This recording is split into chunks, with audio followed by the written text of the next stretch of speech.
ಪರಪ್ಪನಗ್ರಹಾರ ಜೈಲಿನಲ್ಲಿರುವ D-boss ದರ್ಶನ್ಗೆ ಇದೀಗ ಒಂದಾದ ಮೇಲೊಂದು ಕಷ್ಟಗಳು ಎದುರಾಗುತ್ತಿವೆ. ಊಟ, ನಿದ್ದೆ, ಹಾಸಿಗೆ, ದಿಂಬು ಸೇರಿದಂತೆ ಅನೇಕ ಸಮಸ್ಯೆಗಳಿಂದ ದರ್ಶನ್ ಬೇಸತ್ತು ಹೋಗಿದ್ದಾರೆ.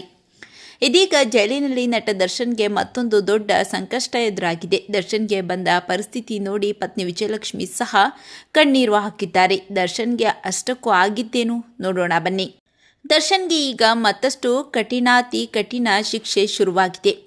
ಬ್ಯಾರಕಲ್ಲಿ ಕೂರಿಸಿ ಊಟ ಕೊಡುತ್ತಿದ್ದ ಜೈಲು ಅಧಿಕಾರಿಗಳು ಈಗ ಸರತಿ ಸಾಲಿನಲ್ಲಿ ನಿಲ್ಲುವಂತೆ ಮಾಡಿದ್ದಾರೆ. ದರ್ಶನ್ ನೋಡಲು ವರ್ಷಗಟ್ಟಲೆ ಕಾಯುತ್ತಿದ್ದವರಿಗೆ ಇದೀಗ ದರ್ಶನ್ ಜೈಲಿನಲ್ಲಿ ಊಟಕ್ಕಾಗಿ ತಟ್ಟೆ ಹಿಡಿದು ಸಾಲಿನಲ್ಲೂ ನಿಲ್ಲುವುದನ್ನು ನೋಡಿ ಕಣ್ಣೀರು ಹಾಕುತ್ತಿದ್ದಾರೆ.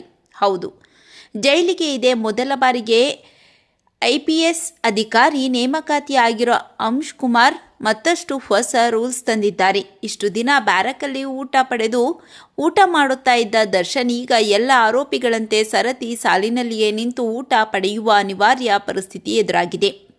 ಜೈಲಿನ ಕಳ್ಳಾಟಕ್ಕೆ ಸಂಪೂರ್ಣ ಬ್ರೇಕ್ ಹಾಕಲೇಬೇಕೆಂದು ತೀರ್ಮಾನ ಮಾಡಿ ಈಗ ಎಲ್ಲರಿಗೂ ಒಂದೇ ರೂಲ್ಸ್ ಮಾಡಿದ್ದಾರೆ. ಸದ್ಯ ದರ್ಶನ್ ಬ್ಯಾರಕ್ಕಿಂದ ಹೊರಗೆ ಬಂದು ಊಟ ಪಡೆಯಬೇಕು. ಬಳಿಕ ಊಟ ಮುಗಿಸಿಯೇ ಬ್ಯಾರಕ್ಗೆ ತೆರಳಬೇಕಿದೆ. ಇನ್ನು ಭದ್ರತಾ ದೃಷ್ಟಿಯಿಂದ ಇಷ್ಟು ದಿನ ಸಿಕ್ಕಿದ್ದ ವಾಕಿಂಗ್ ಅವಕಾಶವನ್ನು ಕಡಿತಗೊಳಿಸಿದ್ದಾರೆ. ಬಟ್ಟೆ ತೊಳೆದು ಒಣ ಹಾಕೋಕೆ ಮಾತ್ರ ಸ್ವಲ್ಪ ಕಾಲಾವಕಾಶ ನೀಡಿದ್ದು ಮತ್ಯಾವುದಕ್ಕೂ ಅವಕಾಶ ಇಲ್ಲದೆ ದರ್ಶನ್ ಪರದಾಡುವಂತೆ ಆಗಿದೆ.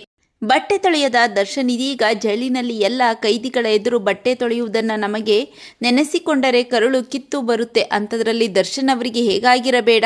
ದರ್ಶನ್ ಅವರ ಈ ಪರಿಸ್ಥಿತಿ ಕಂಡು ಪತ್ನಿ ವಿಜಯಲಕ್ಷ್ಮಿ ಸಹ ಏನು ಮಾಡದ ಸ್ಥಿತಿಯಲ್ಲಿ ಕಣ್ಣೀರು ಹಾಕುತ್ತಿದ್ದಾರೆ. ಈಗ ಈ ಎಲ್ಲ ಶಿಕ್ಷೆಯಿಂದ ಮತ್ತೆ ದರ್ಶನ್ ಕೋರ್ಟಲ್ಲಿ ನ್ಯಾಯಾಧೀಶರ ಮುಂದೆ ಏನು ಹೇಳ್ತಾರೆ, ಏನು ನೋವು ತೋಡಿಕೊಳ್ಳುತ್ತಾರೆ ಅನ್ನೋ ಕುತೂಹಲ ಹೆಚ್ಚಾಗಿದೆ. ನಟ ದರ್ಶನ್ ಅವರ ಬಗ್ಗೆ ನಿಮ್ಮ ಅನಿಸಿಕೆಗಳನ್ನು ಕಾಮೆಂಟ್ ಮಾಡಿ ತಿಳಿಸಿ.